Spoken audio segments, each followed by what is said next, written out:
Hey everybody, it's Elliot and Ron back for another edition of Ask Ron. First up this week is Tim Barnes in New York. Hey Tim. Tim says, all the lease option deals and assignments I've done in the past included giving credit to be applied to the selling price for the amount the tenant paid above market rent. Now, I think this might be a violation of Dodd-Frank, and I'm having a tough time offering an incentive for a buyer to drop a non-refundable deposit, pay top market rent, and be responsible for the repairs. Is this now considered a violation? And if so, is it a lease option less than 5 years considered a balloon for Dodd-Frank? Okay, first of all, lease options have nothing to do with Dodd-Frank. Dodd-Frank concerns seller financing, so you can forget all of that question about Dodd-Frank.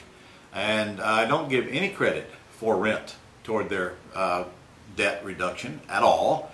And the only credit they get is the amount they put for non-refundable option deposit.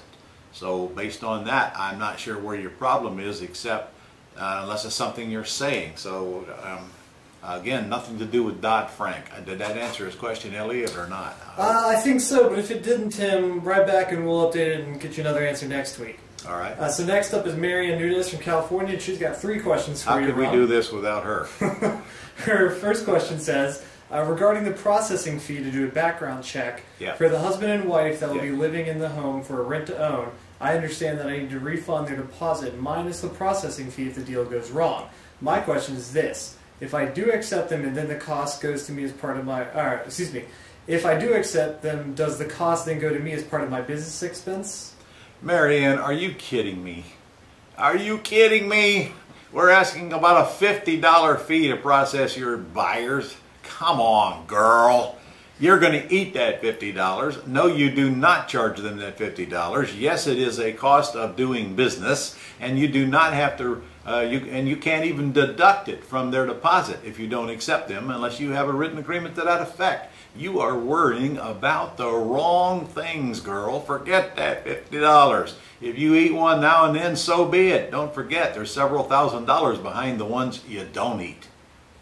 Her next question says, I heard that when you were using the appointment script, you should ask if the seller is the only owner to make sure that all the owners will be at the meeting. Correct. So you can get paperwork done. Correct. Does this also apply to people who are living in the house besides owners? You have no reason to meet people who are living in the house if they're not the owners, Marianne. I don't care where. In fact, they got no reason to even be present during the meeting, nor should they. If it's tenant occupied, you just go look at the house and then you have a meeting with the owners elsewhere.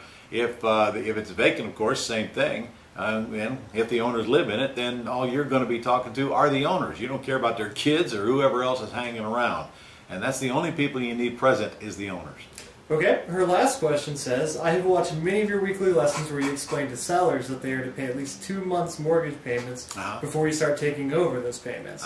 Does that mean with a subject to or owner financing deal that after the 2 months, if you're unable to get a buyer, you have to start making the payments? Or is there another way out? It does if that's what you agree to, Marianne. Or you could write up the contract and tell the buyer, I'm going to go find a tenant buyer that I like to put in here before we close. And then just don't close the deal subject to until you find the tenant buyer. That's pretty much the way we're doing things nowadays to avoid any risk of you having to make a payment. On the other hand, if you tell the seller you're going to make the payment, then yes, you should make the payment. That's called a moral obligation to the deal, especially if the seller gives you a couple of months when you're not making the payment. Okay, that's all from Marianne. Next up is Carrie Dodson in Alabama. Carrie says, I have a private lender in Alabama that has foreclosed on a property and wants to sell it to me. Right. There are 8 months still left on the right of redemption and legal concerns regarding the current occupant who happens to be the former owner of the home. Do you have any advice on how to work around this issue besides waiting 8 months? First of all, I don't know Alabama law in that regard. You may be able to buy those rights from that previous owner. If that's true, that's one I would pursue. Secondly, there's no way I'd buy this property without getting title insurance on it. And once you ask for a title insurance policy, the title company will make you aware of any issues that you need to work on before you close. So one of those 2 things. And if not, of course you won't buy it if there's an 8-month right of redemption on it and you got a seller that looks like they're going to wind up creating a problem for you. You're better off not buying it at all if that's the case. Or you might be able to get your private lender to sign an affidavit that says they would be responsible for any comebacks from that seller. And if you do any of that now, you better darn sure close with an attorney, not a title company. An attorney needs to write those agreements like that. Okay, that's all for her. Next up is Andrew Hartzell in Colorado. Hello, Andrew. Andrew says, I'm getting close to my first deal, but I'm a little nervous. I know we're supposed to ask for 3 months before having to make the first payment, but what if I can't find a tenant buyer? It's a $2 million property here, and there's no way I can make the payment. Andrew, I would never suggest that anybody agree to make a payment on a $2 million property until they found a tenant buyer, and make that crystal clear with the seller. That's the way we do things nowadays. Mr. Seller, my goal is to put somebody in this house that I like that will get you cashed out within the next couple, 3 years or so. And until I find that someone, I'm not willing to go forward. When I find that someone, I'll let you okay them if you wish. I'll get a package on them, and I'll send that to you. But the seller must know and be clear that you have no intent of making the payment until that tenant buyer is found. In that case, you will not need 2 or 3 months. So those two things, you know, it's either or. Either you agree to the payment and get 2 or 3 months extra, or you don't agree to the payment, but make it in your agreement that you're going to wait till you find the tenant buyer to install the tent. And even then, I want the first month's rent when I can get it. Can't always get it. I'd just tell the seller, I'm going to keep whatever I can collect from the buyer, from their option deposit, and your rent will start 30 days after we install them, because it's part of my fee to keep the first month's rent as well. Okay, our last 2 questions this week come from Romeo May in Illinois.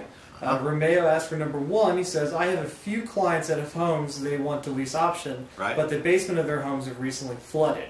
Should I still go after these homes? And if so, what stipulation or clause should I place? I would say certainly go after them, assuming they've got the flooding issue fixed, because you'll never lease option it if there's a pool in the basement. If they've got the flooding issue fixed, then there's no issue.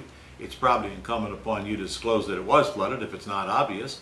But again, if it's not a problem because you had some weird weather, everybody's had things that's happened to them because of the weird weather. That doesn't mean it's an issue that a buyer should be concerned of going forward. Okay, Romeo's other question says, I have a couple of deals lined up, one on a home with a mortgage and one without. You stated that you keep the seller's first month's rent and the down payment. When I can. I absolutely keep the down payment. That's how I get paid, and that's assuming that I'm getting out of the house. If I'm staying in the house, then of course I keep the down payment. I get I agree to give the seller X, if any, and then of course I keep whatever I get on Y if I'm staying in it. If I'm staying in it, the seller doesn't need to know what I'm getting from my tenant buyer. If I'm getting out of it, then they are going to want to know. In fact, you wouldn't be able to keep it a secret from them. But as far as the first month's rent, I just answered that, but I just tell them I'm going to keep whatever I can, and your rent will start 30 days after we install the tenant buyer. Is there a clause in the contract for that on the Go Club store? Yeah, it's not a clause. It's just where it says when your rent starts, you have to put it in there that it starts 30 days after occupancy. So I guess it is really a clause. And that goes in Exhibit A on your lease purchase agreement down there at the bottom. That's all the questions we have for you this week, Ron. Okay. All right. I'll see you guys next week, and I hope to see you at the convention actually next week, and we'll probably film this from there. I'll see you then.